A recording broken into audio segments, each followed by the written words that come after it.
Jumpa kembali dengan materi Excel yang terakhir. Kali ini kita akan belajar bagaimana mencetak pada aplikasi Excel.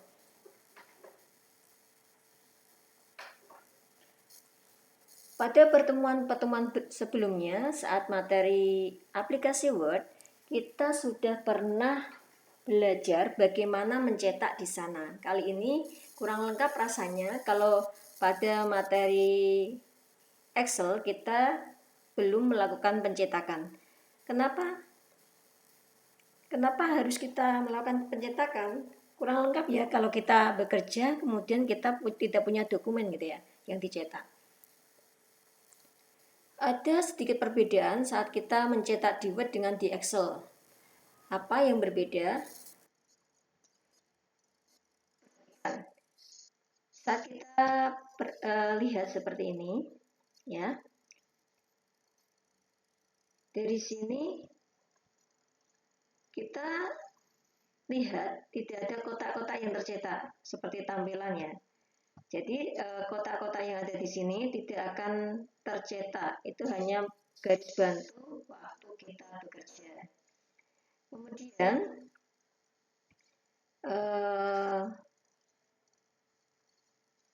di pemilihan halaman yang akan kita cetak itu juga ada perbedaan. Kalau waktu di Word itu cuma satu kotak, kalau di sini ada pilihan halaman berapa sampai halaman ke berapa.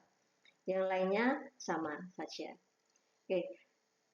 Untuk melakukan pencetakan, kita harus seleksi dulu bagian mana yang ingin dicetak.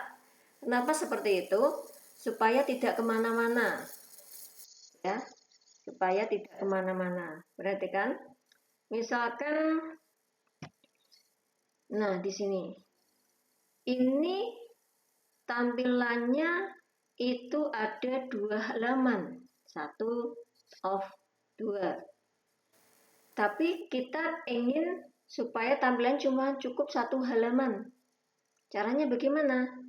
Biasanya kalau di aplikasi Excel itu lebih identik dengan pengaturan pencetakan yaitu mendatar atau landscape gitu ya. Maka kita atur dulu tampilannya yaitu di orientation pilih landscape. Nah, seperti ini. Otomatis nanti akan muncul garis bantu seperti ini ya. Garis putus-putus sebagai penanda kalau pengaturannya sampai sini gitu ya. Nah, supaya dia tetap tampilannya sampai di kolom M, caranya gimana? Kita atur ulang lagi, yaitu di bagian size. Kita menginginkan kertas yang akan kita gunakan untuk mencetak itu apa? Apakah 4? Nah, kita pakai yang selalu ada gitu ya. Kita pakai A4. Oh, ternyata masih terpotong di sini. Caranya gimana supaya dia pada kolom M? Kita atur di bagian margin. Betul. Oke. Kalau tampilannya itu landscape, maka jarak yang paling besar biasanya di paling jarak atas ya, batas atas. Kalau tampilannya itu portrait, biasanya yang dijilid kan sebelah kiri ya, maka jaraknya yang paling banyak di bagian kiri. Maka kita atur. Kalau di sini sudah ada tinggal pilih, tapi kalau belum ada pilih custom margin. Nah, kita akan perbanyak di bagian top saja. 2, lainnya kita buat 1 aja karena tadi jaraknya di sini kepotong, maka kita kurangi jarak dari kiri dan kanannya. Kemudian kita atas bawah kita buat 1,5 saja. Nah, di sini ada pilihan horizontal dan vertikal. Ini berfungsi untuk menyeimbangkan ya tampilannya kanan kiri posisi tulisannya. Misalkan nanti ada sisa margin, dia akan diseimbangkan. Nah, kalau vertikal berarti atas dan bawah, kita centang yang horizontal misalnya. Nah, posisinya biar imbang kanan dan kiri.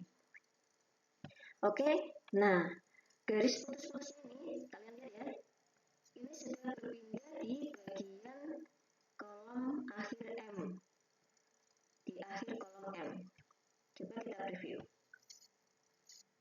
Nah, sekarang sudah menjadi satu halaman saja. Kalau seperti ini, sebenarnya tidak perlu sih kita seleksi bagian mana yang ingin kita cetak.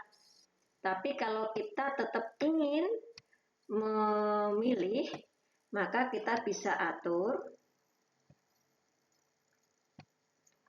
Oh, yang akan kita cetak cuma bagian ini saja kok, gitu ya. Bagian ini saja, maka kita bisa atur seleksi dari kolom A sampai kolom M. Nah, seharusnya di sini di bagian baris ke-13 kan masih ada dokumen ya. Masih ada dokumen ya. Nah, ini kita tidak ingin kita cetak. Kita akan cetak hanya sampai baris 12. Caranya gimana? Maka kita bisa menggunakan pilihan yaitu set print area. Terlebih dahulu kita seleksi dulu bagian mana yang ingin dicetak. Pilih menu page layout. Kita nanti mungkin selalu nggak jadi nah, kita set aja area, kita perlihatkan. Nah, cuman bagian yang kita seleksi saja yang tampil, yang bagian bawah tidak tampil, dan hanya satu halaman saja.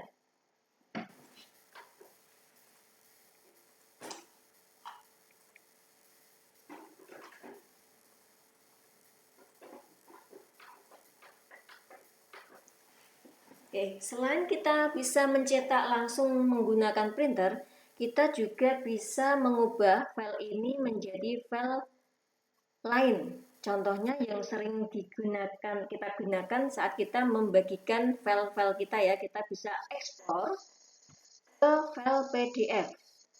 Jadi nanti filenya itu tidak mudah diedit gitu ya. Jadi tidak mudah berubah. Maka kita bisa pilih menu file, kemudian pilih ekspor. Nah, ada tombol create PDF seperti ini.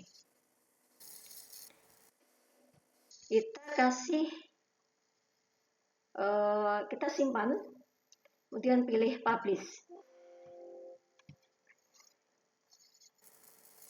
Nah, ini file PDF kita sudah jadi ya. Jadi cukup mudah. Jadi untuk membuat file PDF bisa kita gunakan file aplikasi Excel. Misalkan kita menggunakan itu juga bisa, sama menunya yaitu pilih file export. Cukup mudah ya. Oke, mereka yakin kalian juga bisa melakukan ini semua.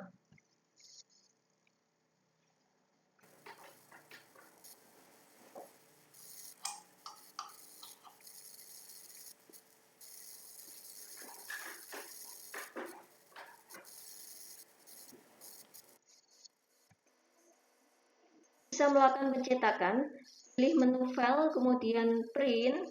Nah, kalian bisa pilih yang akan kalian gunakan. Di saat kita mencetak, jangan lupa memilih halaman mana yang ingin dicetak. Walaupun di sini hanya satu halaman, kita tetap harus menentukan halaman berapa yang akan kita cetak. Itulah bedanya waktu kita mencetak di aplikasi Excel. Kita harus tentukan halaman mana yang ingin dicetak. Karena ini satu halaman, maka 1 to 1. Kalau misalnya seperti ini, satu saja tidak akan bisa. Jadi harus satu halaman berapa. Dari halaman 1 sampai halaman berapa. Atau misalkan kita punya beberapa halaman, misalkan dimulai dari halaman 4 sampai halaman 10 misalkan, bisa. Jadi ini adalah awalnya yang akan dicetak dan itu halaman akhir yang akan dicetak. Karena di sini hanya satu halaman, maka 1 to 1. Oke. Kemudian kalian bisa memilih tombol print. Oke, selesai seperti itu, cukup mudah.